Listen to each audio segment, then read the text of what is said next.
Fun learning merupakan proses belajar yang sepenuhnya menyenangkan, mulai dari kegiatan awal datang sampai kegiatan akhir pulang. Suasananya harus dibuat 100% menyenangkan bagi anak. Pertanyaan yang kedua, mengapa proses belajar harus fun learning? Karena di Bimba ingin menumbuhkan minat baca dan minat belajar anak. Maka prosesnya harus fun learning. Karena jika prosesnya tidak fun learning, maka minat baca dan minat belajar anak tidak akan tumbuh. Pertanyaan yang ketiga, apa tujuan fun learning? Fun learning bertujuan untuk menumbuhkan minat belajar anak. Pertanyaan yang keempat, apa hukum fun learning di Bimba? Hukum fun learning di Bimba adalah wajib atau mutlak. Pertanyaan yang kelima, siapa yang harus merasakan fun learning? Dan sebutkan alasannya. Yang harus merasakan fun learning adalah anak-anak. Karena jika anak-anak sudah merasakan fun learning, maka anak akan menjadi senang belajar. Dan jika anak sudah senang belajar, maka minat belajarnya pun akan meningkat secara luar biasa.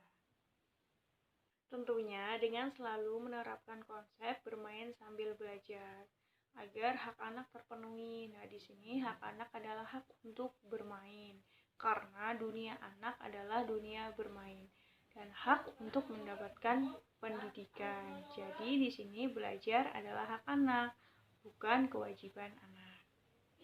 Pertanyaan yang keenam, siapa yang harus menciptakan fun learning? Dan sebutkan alasannya. Yang harus menciptakan fun learning adalah motivator.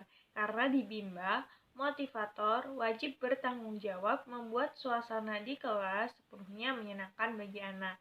Mulai dari kegiatan awal yaitu datang sampai kegiatan akhir yaitu pulang. Suasananya harus dibuat 100% menyenangkan bagi anak. Pertanyaan yang ketujuh, bagaimana cara menciptakan fun learning? Cara menciptakan fun learning ada dua. Yang pertama itu dengan menerapkan metode small step system.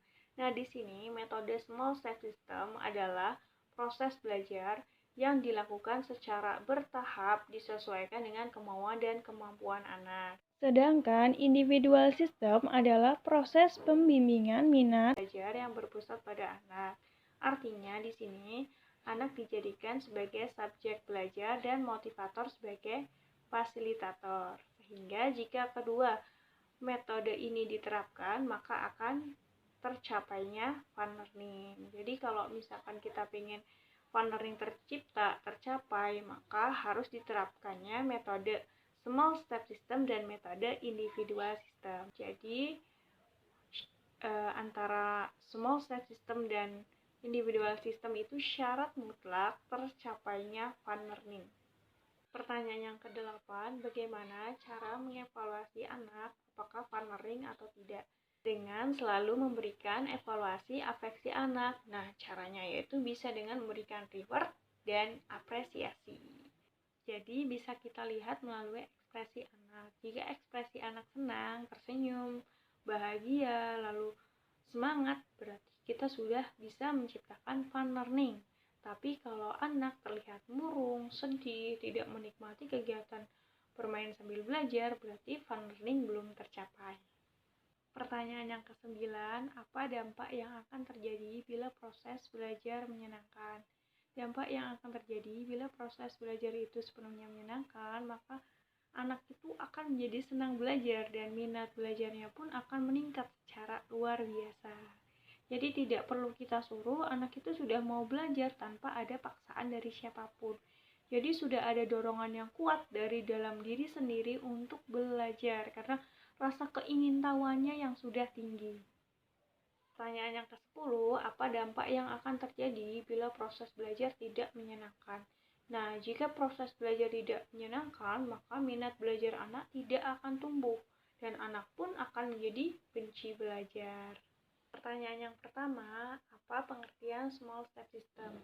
Small step system adalah proses belajar yang dilakukan secara bertahap disesuaikan dengan kemauan dan kemampuan anak. Jadi di sini prosesnya tidak ada pemaksaan kepada anak, tapi motivator harus selalu mengerti anak dan disesuaikan dengan kemauan dan kemampuan anak. Pertanyaan yang kedua, mengapa proses belajar harus dilakukan secara bertahap small step system? Karena tidak mungkin menyenangkan jika prosesnya tidak bertahap. Jadi, jika sudah menerapkan metode small step system, maka anak pun akan menjadi senang belajar, menjadi gemar, suka, minat belajarnya pun akan tumbuh. Pertanyaan yang ketiga, apa tujuan small step system? Small step system bertujuan untuk mencapai proses belajar yang 100% fun learning. Pertanyaan yang keempat, bagaimana cara agar motivator dapat mewujudkan proses belajar yang small step system? Untuk dapat mewujudkan proses belajar yang small step system, maka motivator harus menerapkan metode individual system. Nah, metode individual system ini adalah proses pembimbingan minat belajar yang berpusat pada anak. Nah, di sini anak dijadikan sebagai subjek belajar dan motivator sebagai fasilitator. Sehingga yang diberikan kepada anak itu harus disesuaikan dengan kemauan dan kemampuan anak. Dan di sini motivator bisa melakukan pendekatan kepada anak sesuai dengan karakter dan kesukaan anak. Dengan begitu, ketika motivator sudah melakukan pendekatan kepada anak, maka motivator akan merasa lebih dekat dengan anak dan anak pun akan merasa dekat dengan motivator. Karena motivator sudah mengerti anak, mengenai karakternya, mengenai kesukaannya, mengenai kemauan dan kemampuan anak itu sudah sampai mana. Pertanyaan yang kelima, apa dampak yang akan terjadi bila proses belajar small step system? Nah, dampak yang akan terjadi bila proses belajar small step system ini, anak menjadi senang belajar. Dan anak mau mengulang kegiatan belajarnya karena prosesnya itu sudah sangat menyenangkan bagi anak. Dan di sini motivator akan merasa lebih dekat dengan anak dan anak pun akan merasa lebih dekat dengan motivator.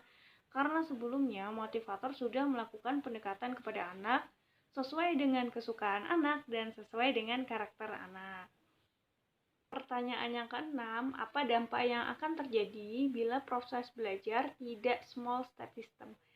Jika tidak diterapkan small step system, maka minat belajar anak tidak akan tumbuh. Sedangkan di sini di Bimba itu ingin menumbuhkan minat baca dan minat belajar anak. Jadi prosesnya itu memang wajib small step system, yaitu proses belajar yang dilakukan secara bertahap disesuaikan dengan kemauan dan kemampuan anak.